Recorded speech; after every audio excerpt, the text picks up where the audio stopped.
Visibility to me is being seen. Like that's it. Right. Visibility is being seen. Impact is being remembered. Mm-hmm. So in a world full of noise and nonstop content, visibility is easy, but impact requires intention. Today's episode is brought to you by Strive, the app where friendly competition fuels real change. Whether you're crushing miles or chasing PRs, Strive keeps you motivated with challenges that actually mean something. Right now, you can join Strive Premium for free with my code RUNWINEMOM. Head to strivecompetitions.com or download the app and start leveling up your goals today. Welcome back to the Running Wine Mom podcast. I'm your host, Samantha Selinsky, aka the Running Wine Mom. Today's episode is one I've been so excited to share. I'm sitting with Orlana Darkins Drewery, a force in media, a visionary in youth development, and the founder of the Shyne Awards, a national platform that celebrates young people who are out here making real change. Orlana has gone from producing celebrity events to empowering teens to build confidence, take responsibility, and prepare for a future they actually feel ready for. We're going to talk about what kids really need from adults in their lives, how parents can have those hard but necessary conversations, and why pouring into the next generation isn't just important, it's urgent. Whether you're raising teens, mentoring youth, or just want to feel a little more hopeful about the world, this conversation will speak to you. So without further ado, let's welcome Orlana. Welcome. Thank you. I'm so excited to be here. And I am so excited to have you here. But before we get into all of the amazing things you are doing, to start each episode, we have our wine, and win of the week segment. This is where we share our favorite bottle of wine, vent about something that's been bothering us, and celebrate our recent victory. So grab a glass, take a deep breath, and let's get started. So Orlana, what is your wine, W-I-N-E of the week? So I would have to say, I'm not really a drinker, but when I do drink, it's Moscato. Okay, nice. We're getting into Moscato weather too. It's finally, well, it's still cold here, but like it's spring, right? And what is your W-H-I-N-E of the week? So that would be, I don't like when people power trip over their title and they're mean or treat other people poorly. That's my WHINE of the week. Yeah, and some people definitely get into that. I'm actually listening to a book now about just talking with people and like how to get better at kind of having conversation. And so much of it is that people in big positions have such big egos and, not to be like that's they just think very highly of themselves and it's not really a nice thing. And then the other thing is, it's not even that you have to have a big position. Sometimes it's just the title. Yeah. I hear you. You're the same as me, but so that Right. I don't like that across the board, that you get a certain title and you think that means you can treat others poorly or you could talk to people any kind of way. So that's my WHINE of the week right now. And so let's spin it to a positive. What's your win of the week? So the win of the week is yesterday, as a matter of fact, I made the bold decision to let go of a service in my business that no longer brings me joy. I was holding on to it and I finally made the decision to let it go. And it actually brought me this sense of like peace. And I feel like it opened up this creative space of another area I want to focus on. So that was my WIN of the week. I love that. That's wonderful. And that is what we have to do. Let go of something to make room for something even Yeah. better. So I'm very proud of you for doing that. I was watching an interview by Trevor Noah, and he was saying, he said, Americans have this thing where they believe nothing should end. And I thought that's so true. And that's what made me do some internal evaluation. Like, I'm holding on to this one thing because why? Like, why am I hold on to it? Like, why can't it end so I can do something else? So that was kind of like the motivation, but I finally did it yesterday. That's awesome. Congratulations. So I always like to ask my guests, what is one significant challenge you've successfully navigated shaping your journey to where you are today? To say that would be letting go of imposter syndrome. I battled with it for years, not knowing there was a name for it. Mm-hmm. But that feeling of not being ready or feeling like I really maybe I was a fraud. I really wasn't an expert in what I was saying I was an expert in. I was letting opportunities go by me.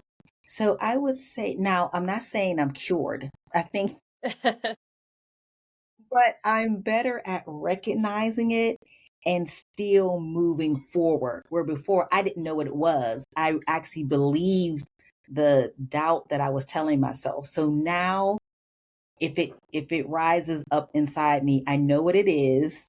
I name it and then I move on. Yeah. And it's so funny you say that because I was just thinking about that yesterday driving home from work. And I'm like, how many degrees and certifications and experience do I need before I stop believing that, like, similar to you, like, I'm a fraud. Oh my gosh, everyone's gonna think. And I'm like, no, I am not. But why do I think this way? And then it's so crazy, like so many people have it. Like there's not anyone Yeah. that says I don't have some form of imposter syndrome, they're lying. Everyone has some kind of like, how did I do? What did you think? That Mhm. kind of reflex of making sure that they are okay. And I think women especially really have it because I had a conversation. We were talking about there's a job description, and I've actually done this. There'll be a job description. There could be one or two things on the job description that we can't do, and we won't apply at all where a Right. man statistically will just go ahead and apply. They're like, yeah, I do. Yep. So yeah, I think just across the board, everyone has it, but I think the most important thing is you recognize it and you move forward, and that's how you build confidence because you do it and you're like, I did it. You're like, oh yeah, wait, I can do that. Well, I'm also very proud of you for that. That is a great thing to overcome. So, the Running Wine Mom, we talk a little fitness. What's your favorite way to stay active? So I love to walk, and I have a Peloton bike. So I like to either put on a movie and a bike or listen to, music and bike, but walking and biking. And who's your favorite instructor in Peloton? Do you have one? Yes, so I love Allie Love. Oh, She's I my love her. favorite. I like Tunde. Yeah, I like Tunde, and I like, but I can't remember his Alex. last name right now. Yeah, Toussaint. Yeah, Yeah, or Tucson. Toussaint. Yeah, Yeah, yeah. yeah, I like him. Yeah, those are that's so funny because they are my go-to ones as well. And I just love doing all of those. And I love Adrian on the tread too, and Justin's as Yeah, well. yeah, yeah, Yeah. yeah. They're all good, but those are my three favorite. I always see that I'm always one of them. And so how does maintaining your own fitness routine contribute to your relationship with mental health? So I love this question because today I was having a conversation with one of my friends, and I was sharing how I can tell when I start feeling overwhelmed and agitated. I know that means I need to stop and eat a meal. Mhm. And when I start feeling sad and fatigued, I know it means I haven't exercised in a few days. So maintaining a fitness routine for me, it definitely, I have to have it because I need it for clarity for my work and just being able to serve and help others. But I need meals and I need exercise. Yes, I can agree with that. All right, so let's get more into you.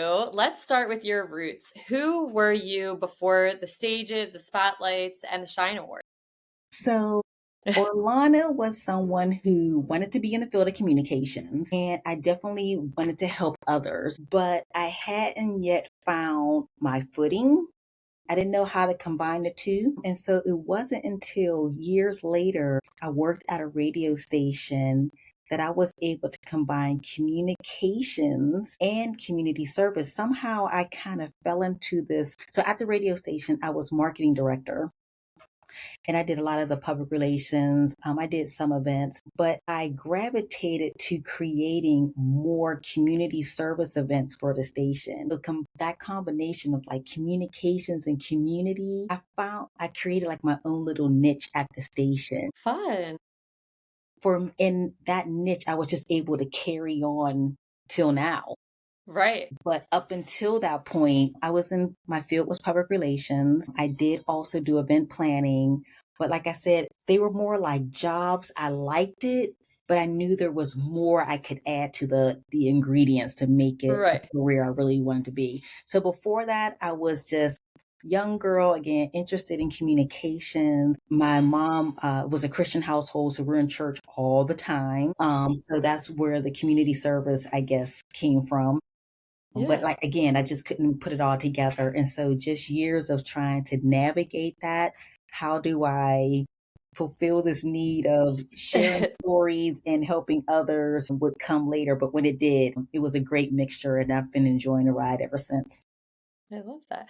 And so you did mention radio and church. Is that where you realized you really had a gift for connecting with people and telling powerful stories? Or was there kind of like an aha moment that you were like, okay, this is something I really need to pursue?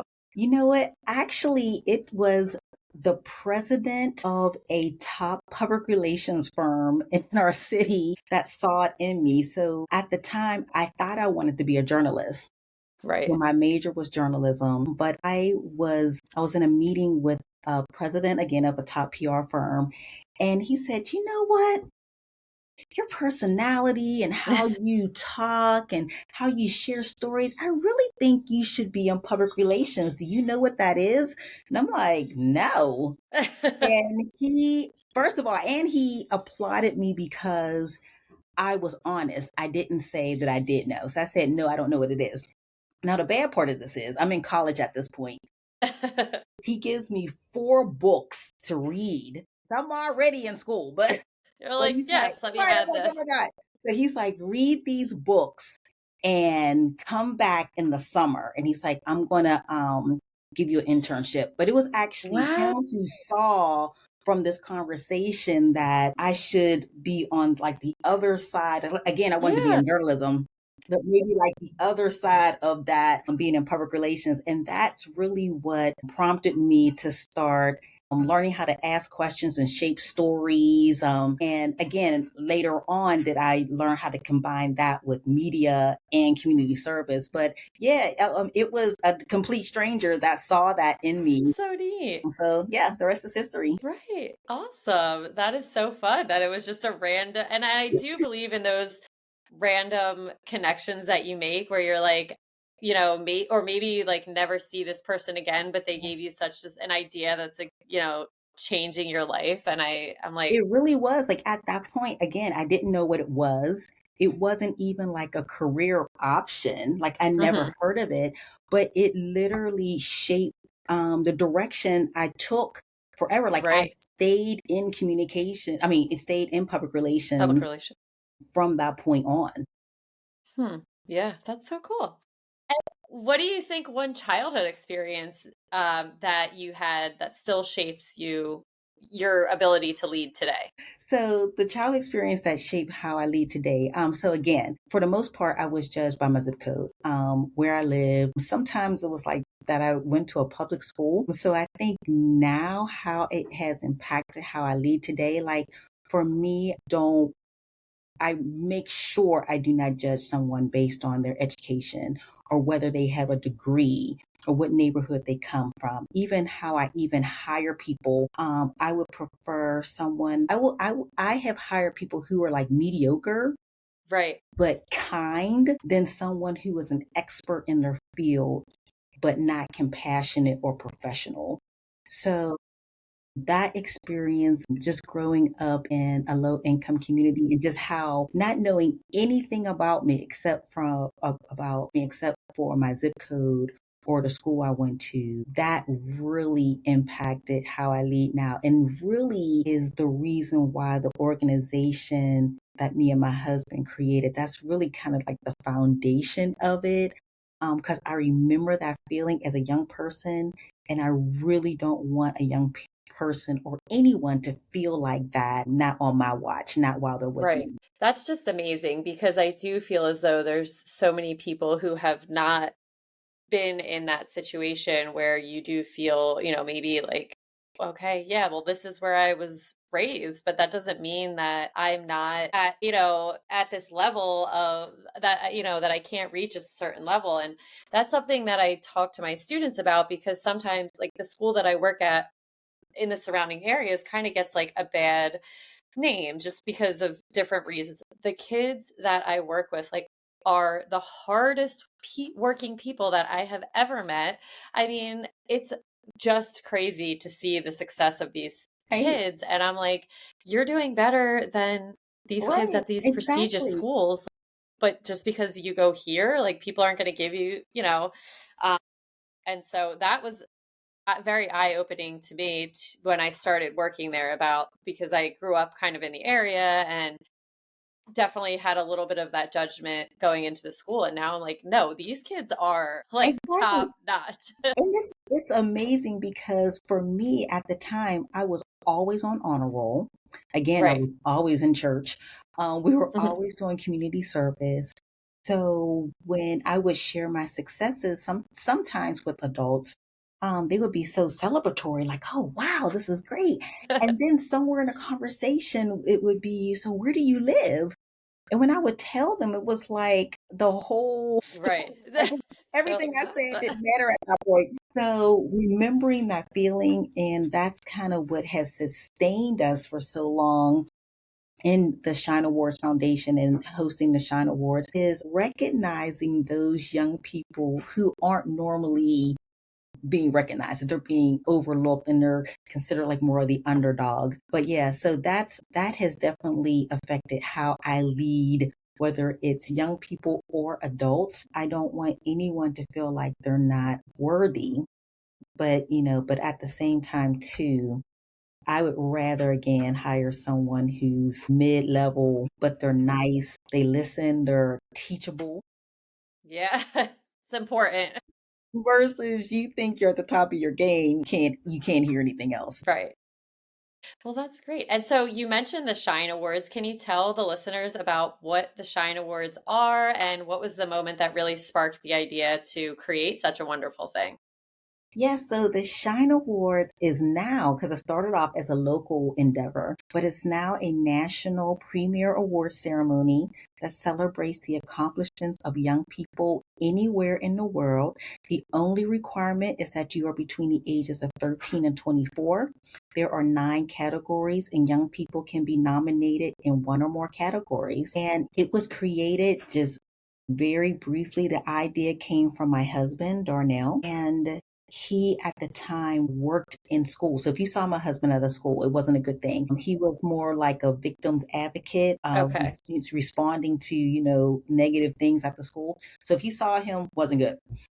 But he was at a particular school to address a student who was engaged in negative activity.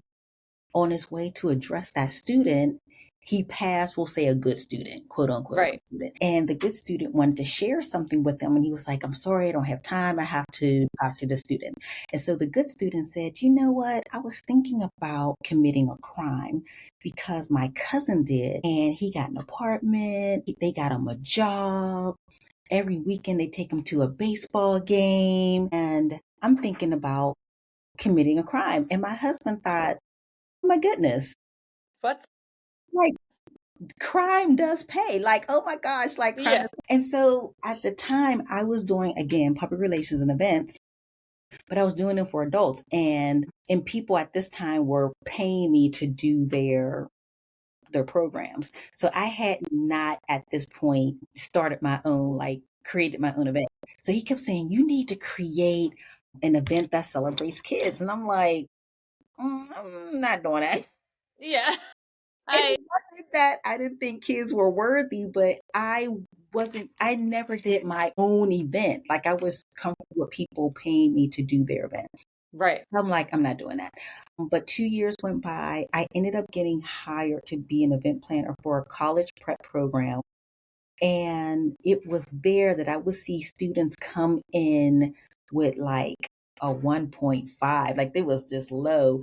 But by the time they went through the program, they would be graduating with a 3.5 or a 4.0. And that for me was, well, where's all the fanfare? There was Right. no fanfare for these kids turning their lives around. So that was when the Shine Awards was born. That's great. And we were going to do it the one time just to prove a point. Young people are doing great things. And here we are. We're celebrating 16 years. Oh, congrats. 16 Thank years. That you. is huge. That is awesome. So many people talk about helping the youth, but you obviously actually built a platform that changes lives. What do you see missing in the way society supports teens? Yeah, that's a very, very, very good question. Unfortunately, and this is part of the reason why the Shine Awards Foundation was created. Our mission is to change the narrative of young people. And so, unfortunately, anytime there's anything negative that happens in a community, somehow young people are blamed for it. There's Right. graffiti, oh, must be kids. Cars are stolen, oh, must be teens. Shoplifting in a store, oh, it's a group of teens shoplifting. Like, Hmm. why is that So the true. go-to answer? Yeah, I know. So that has been our mission. Like, let's change the narrative. Even with statistics, there could be statistics. 1 out of 5 young ladies will get pregnant while they're teenagers. Okay, Right. what's the other 4 doing? Right. Yeah, no. You're really that is a really good point because that's so true. So We there's always focus on four the more. negative when it comes with young Right. people. Even in the news, like the news doesn't portray a balanced representation of young people. So if a young person does something that, whether they're engaged in or impacted by negative activity, that is headline news. That starts off the news broadcast. But let somebody get an award or Right. do something heroic, that's maybe the last 15 seconds at the end. Right. So I think as a whole, before we jump to conclusions, maybe let's not jump to conclusions that it's a young person that's at fault. Let's get Right. the facts. I agree. It's very true. And, also confidence in teenagers is so fragile. What's one thing adults consistently get wrong when really trying to build confidence in young teens? Yeah, so I think one thing adults often get wrong is thinking that confidence can be given through constant praise alone. Mhm. So while encouragement is important, true confidence comes from being trusted. So trusting the young person to lead, to speak, to try, even to fail. Sometimes we talk at teens instead of listening to them, or especially, parents, we try to, or you all try to try to fix or jump Right. in, instead of just guide. But when we create space for them to be heard, to take ownership, to make real decisions, Mhm. that's when confidence starts to grow. So compliments are needed, but Right. they don't just need compliments, they need opportunities. I often tell the teenagers we work with too that the ball is also in their court, because instead of asking, hey, when I'm done with my homework, can I go out with my friends? Instead, say, I've completed my homework, or Right. when I complete my homework, can I hang out with my friends for 2 hours? And then do what you say, come back in 2 hours. Right. But that projects responsibility, Mhm. communication, because you gave direct information about who and how long, and you executed it. You followed through and did what you said. So it's not always the parents that has to do all this navigating. Like I tell the teens, like, you control your narrative, how Yeah. you're going to be treated. So, when they say you're treating me out like a kid, but that's the narrative you're throwing out at me. Mhm. So you do have, they do have control. in their own narrative. But yes, as parents, as guardians, as aunties, as uncles, um, let's give them also the opportunity to be seen, be heard, in addition to the compliments, in addition to Right. the praise, but let them have an opportunity to guide, make decisions as well. And I love that you also mentioned letting them fail because, like me growing up, failure was such a bad thing. And it brought me to a space of being a little bit more of not closed minded thinker. But if I knew that I wasn't good at running, then I wasn't going to run instead of Right, just being like, hey, I could run at this pace. I don't have to be first. right. And last night was reading my daughter a book sort of about Rosie the Riveter, but like a kid's version with her great great niece or whatever. And, you know, Rosie the Riveter, as this old woman is giving her niece a hug because she failed. And she's like, but I failed. And she's like, no, but you saw that this thing flew and then it failed, but like now you can work on it and you can make it better. And I just thought, wow, like that's just something, that I had to learn as an adult. It's okay to fail, Exactly. but just learn from it. One of our Shyne honorees said to me, one of the things he says to incoming freshmen in college, he advises them to try everything. He's like, so if there's a fencing club and you're like, Try fencing, he's like, just try it. it, or whatever that is, quilting, try it. He's like, you just try everything, just join as many clubs as possible because you just never know. You might really be good at something that you never thought you'd be good at, or you find out, you know what, fencing's not for me. And you know not to do that. Now we Um, know. but don't be, and I thought that was really good advice because I think that's a nice way of easing into some, helping young people realize early on, it's okay to try things and like, no. And I think, also, I think we put pressure on young people to know what they want, what they're going to be now. What are Right. you going to be? What are you going to school for? Right. And like I was saying to you earlier, I recently had to let go of something that was in my business that I felt like I had to hold on to. So I think we also need to communicate it's okay to pivot. Like, yes, you went to school for engineering and you got a job as an engineer and you did that for 10 years. And now you found out you want to be a writer. Okay. Okay. You can Let's do change that. and be a writer now. Yeah. I do agree with that too so much. So I think Okay. even as young people, as adults, we have to give ourselves grace and it's okay and permission to be many versions of ourselves. We don't just have to be a teacher, a mom, an author. Like we could be many things. Right. Yeah. I need that advice too. So that so how do you measure success with the Shine Awards? What tells you that it's working? Like how do you get the kids in and then decide I'm going to do it again next year too? Yes. So we measure success through the stories that come back to us. The honoree who started a nonprofit, the young person who returns to volunteer, the parents who say, you changed the way my child sees themselves. And that's the impact for us. It's in the follow-up, the ripple effect, the long-term relationships. We have parents that have volunteered with us for years. Mhm. When our honorees they tell us that they felt seen, valued. The one thing we've been hearing a lot this year is that we've given them confidence. Like the Shine Awards gave me confidence to apply to the college that I thought I wouldn't get in or Right. shoot and get my PhD. So recognition is just the beginning, but the transformation that we see is the real win for us. Yeah. Do you have a favorite story that stuck out with you from maybe one of your achievers? So this is my favorite.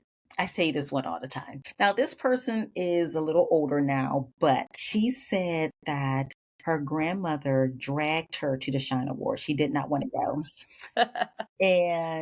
I'll talk about that later. But anyway, she dragged her to the Shine Award. She didn't want to go. And she said that at this point in her life, in her teen life, she was at a crossroads. Didn't know if she wanted to be the academic genius that she was Mhm. or just not. Like not Yeah. try and just go a whole alternative route. So she said literally she was at this crossroad. Her grandmother bought the both a ticket. They're in the audience of the Shyne Awards. And she said the game changer for her was seeing people that she didn't know, but seeing people who were like her. Mm-hmm. And she told us that after that experience, she started doing community service at the Salvation Army. She started really hunkering down with her homework and her Mm-hmm. schoolwork. I think she said she even joined a church, like totally turned around. Years later, she ends up being a Shyne honoree. And at the time, she was the first to get this award. It was called the Renaissance Award. And it was for a young person who did make that complete turnaround. So that's my favorite story because that story told us, because we didn't even think about this, that we were so focused on honoring young people for their accomplishments. And we never thought of the impact that the Shine Awards would have on the audience. On the audience. So Yeah. young people that grandmothers, youth organizations would bring, siblings, how Right. the show would impact audience members. So that's my Yeah. all-time favorite story. That's great. And I love that it wasn't a award winner, at first. She Right, did, right. get it later, but that really does show. And that is what a lot of kids really need. And it goes back to the confidence is that they really need something to, okay, I can be like that. Hmm. Great. Let's get there. Right, exactly. And so we are going to get a little bit more into teens. What do you think is a tough but essential conversation every parent should be having with their teenager, no matter how uncomfortable it is? I think one of the hardest but most essential conversations every parent should have with their teenager is about self worth, helping them understand that their value isn't based on where they are from, what they wear, how many followers they have, or what Hmm. others think of them. As I mentioned, as someone who grew up judged more for my zip code than my accomplishments, I know how damaging that can be. Hmm. Teens need to hear clearly and repeatedly that their voice matters, their stories matter, and they are enough just as they are. That Right. truth becomes their foundation when the world tries to tell them otherwise. Yeah. That's very true.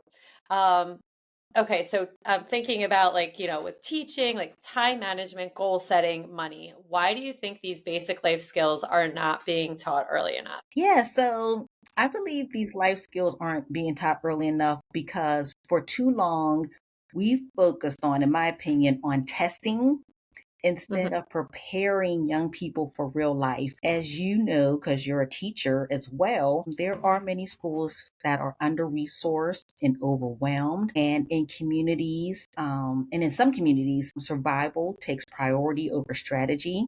But the truth is, when we equip teens with tools like time management, goal setting, and financial literacy early on, we're actually giving them power to navigate life and we give them options. And so that's part of why, again, we created the Shine Awards Foundation to be a bridge between potential and preparation. Yeah, We believe our young people deserve both. and they really do. Hmm. So, what advice would you give to a parent who feels like their teen isn't listening or isn't engaging?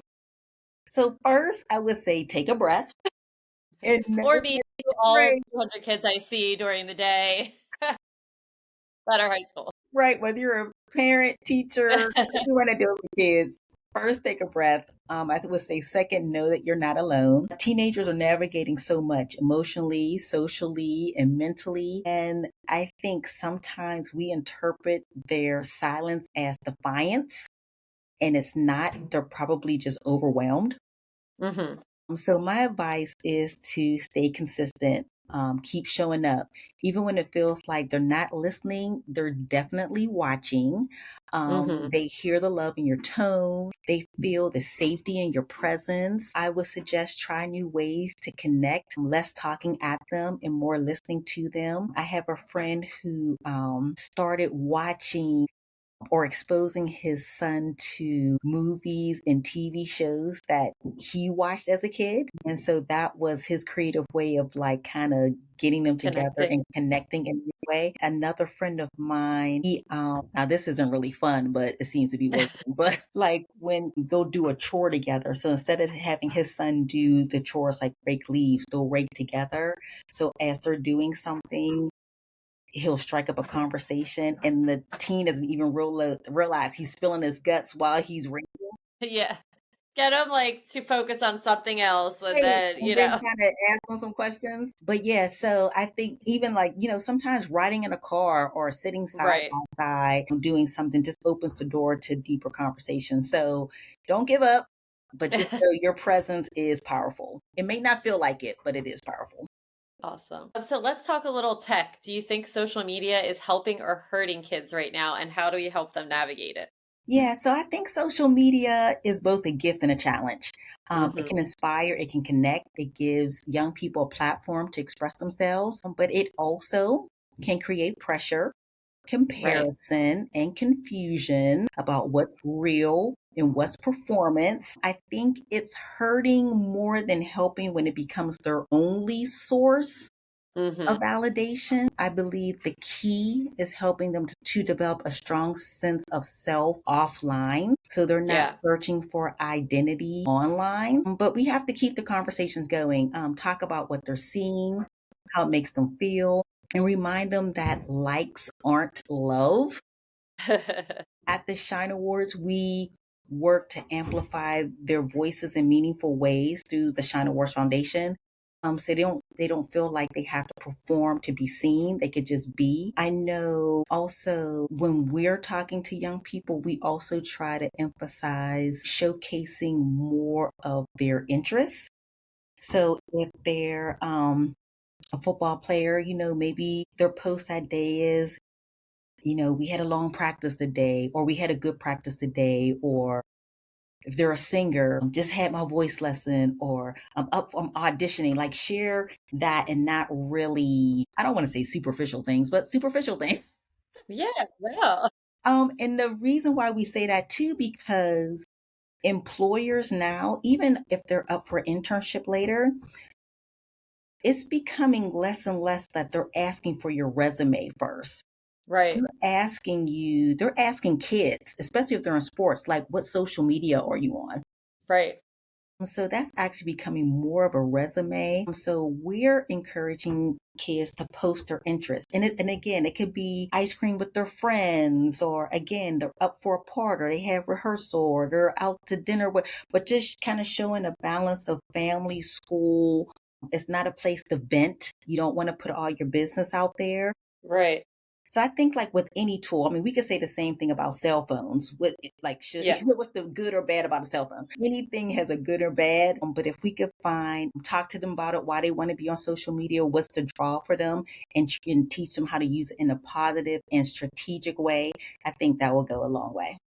Yeah, that's great advice. So you do so much. In your opinion, what do you think the difference between visibility and impact is, and which one do you think matters more? So, as you know, my foundation job is public relations. Yeah. Visibility to me is being seen. Like that's it. Right. Visibility is being seen. Impact is being remembered. Hmm. So, in a world full of noise and nonstop content, visibility is easy, but impact requires intention. Of course, we always want to choose impact. And that goes to my answer before with the teens we worked with at the Shine Awards Foundation. Again, we try to guide them early on, like use your social media for impact. Like, let us see what you're working on. Let us see your goals, your dreams. So I want the work I do and the words I say and the lives we touch through the Shine Awards Foundation to mean something. And so that's what we want for the kids. They may not always be in the spotlight, but when they move or in how they post their movement, we want it to have purpose. And that impact lasts far more than just being visible. Right. That makes sense. Yeah. Yeah, totally makes sense. So for For a person listening who wants to make a difference but doesn't know where to start, what would you say, where can they look to really begin to make a difference? Whether Yes. they're a teen or an adult. Yeah, definitely. I would say start where you are. Use what you have, do what you can. Making a difference isn't always about doing something big, doing something flashy. Not everyone has the resources to create a Shine Awards, right? Right. So start where you are, use what you have. It's all about being consistent. And that could be, and I think we underestimate this, but that could be smiling at someone. That could be sharing a kind word, volunteering your time, support a cause that matters to you. I think we try to make this so hard by creating this big project that requires Hmm. funding. Yeah. And it's really like the small things. There was a school here in Pittsburgh, Pennsylvania. They did a program where if a teacher or an administrator saw a young person doing something good, they rewarded them with something. Yeah. And that would became like a school campaign. It could be something at a church where quarterly or yearly you award young people for something. Or again, I mean, again, just using your resources. Right.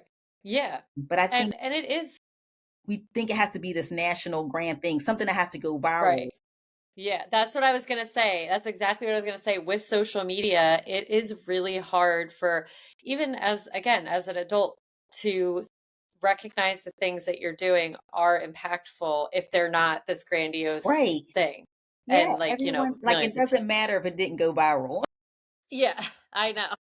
Meanwhile, the young people around you they're right there looking They're to right be there. Yeah. acknowledged, right? And you're trying to make a name for yourself and what you Hmm. did.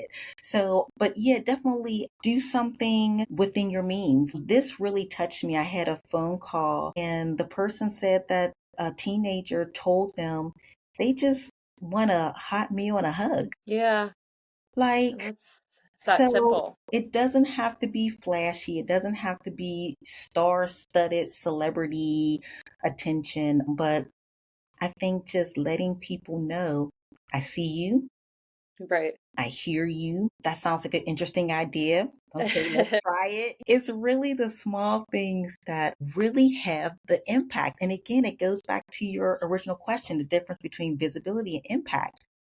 Are we looking for visibility when we say we want to help kids? Right. Or Or are we are looking? we really trying to make an impact? Right. Yeah. Again, I don't think everyone has to create the star-studded award show, but maybe it is providing kids with meals. Maybe Yeah. it's a winter coat drive. Yeah. I don't know. For sure. But impact far outweighs just being seen Yeah. doing something. Yeah. So you do so much. You're very busy, and not only busy in the sense of like your calendar is full, but obviously emotionally, a lot of this takes an impact on you. What does rest look like for you? Be honest, you actually rest? So you know what? I had to learn how to rest. It's hard. Still Yeah, learning. I had to learn how to rest. I always felt like if I was like I felt guilty resting. Hmm. Like I have to be doing something. Something needs to be written about something. I don't know what, but I need to write it. I literally, anytime I sit down, I'm like, okay, what's on my to-do list that I could be doing instead of sitting here? So yeah, I definitely had to learn to rest. So I do rest now. So rest for me now, it does start in the morning. Hmm. I do get up early simply to soak in silence and I drink a glass of water Hmm. and I drink a cup of coffee and then I read a scripture. I might listen to a motivational video, but that's kind of like my rest for me. And then the other thing that I've done or started doing, I've started protecting my time more fiercely. So I'm the person that if you text me at 11 p.m., I'm responding. You Right. got a problem? I'm on it. And I had to really pull back from that because people just get comfortable with that. They expect you Right. to be around. So I now put my phone on do not disturb. I mean, unless it's a legit emergency, but if it's a question that could wait in the morning or I'm not Right. doing that anymore. But resting to me is taking that hour in the morning to really like, that's my me time. Yeah. That might include my bike, that might include a walk. But one thing I did do that was, I've never done this before. I had just said to someone, I'm not a napper. Like, I wish I could take a nap. And I took the best nap last Sunday. It was I love that. Sometimes a good, like, little midday nap is just like so comfortable. but yeah, but that's what resting looks to me every day, and I've started incorporating it mostly in the morning before the rest of the world wakes up and it Yeah. becomes really busy. What But do you that's do to that's rest? I know it's your podcast. I'm like, I don't know. This is my rest, podcasting, talking. No, like when my kids go to bed at 8, at 8 o'clock, I'm like, that's when I just like sit and I make myself like a perfect rest night to me would be having either wine or tea with like homemade popcorn, watching a good show or movie with my husband without my phone in the room to Yeah, just disconnect. like that too. I've been taking time to watch like a show on Netflix or Yeah. something, just something that has nothing to do with kids, public Right. relations, Yeah. entertainment. Something totally out of the realm. Yes. Really. Yeah, I've just recently The Residence on Netflix. I don't know if you've seen it yet. It's like I've I can't heard that stop that's watching really it. good. Oh Oh my gosh, wait, it's so good. The Residence, the It's Who by Done It? Shonda. Yes, I just Yeah. started watching that. Oh my gosh, it's so good. That Yeah, I've been like, all right, I need to like, get to bed, guys. I need to go watch this. yeah. Me and my husband started watching it too. It's really good. So I'll think of you when I turn it on. I'm like, I Yeah, wonder if Samantha's watching this right now. yeah. Tonight at 8, I might be that or White Lotus. I'm not sure. Um, so if you could have dinner with 3 young people that you've honored over the years, what is something that you would ask them? Okay, so I'd ask them, how are you really? So not their resume, not their latest accomplishment, but their heart. Like, how are they? Then I ask, what do you wish adults understood about your journey? Because again, if we truly listen, they'll actually teach us how to support them better. And then lastly, I would ask them, what's your wildest dream? And then I would remind them that they're worthy of accomplishing it. That's great. And I love just listening. I was having a conversation with a parent the other day about, helping their child. And they said, well, I could tell you everything, that you would need to know. And I said, well, no, actually you can't because you don't know what they don't, it's just a perspective. Right, It's a totally different perspective from their angle. And I could bet that it's not what you're going to tell me right, because they don't see it that way. exactly. Unfortunately, you Right. know. We think we do um, because we see them all the time, but yeah, yeah. And even with my toddlers, I think that like I think something and I'll like go to be like, "Oh my gosh, no, please don't, like don't do that. That's dangerous." And then they'll give me an answer that they were trying to do something that was really productive and I'm like I right. like, didn't even see that at all. So listening is important. Well, wow, you've given us so much today, but I want to end on one question.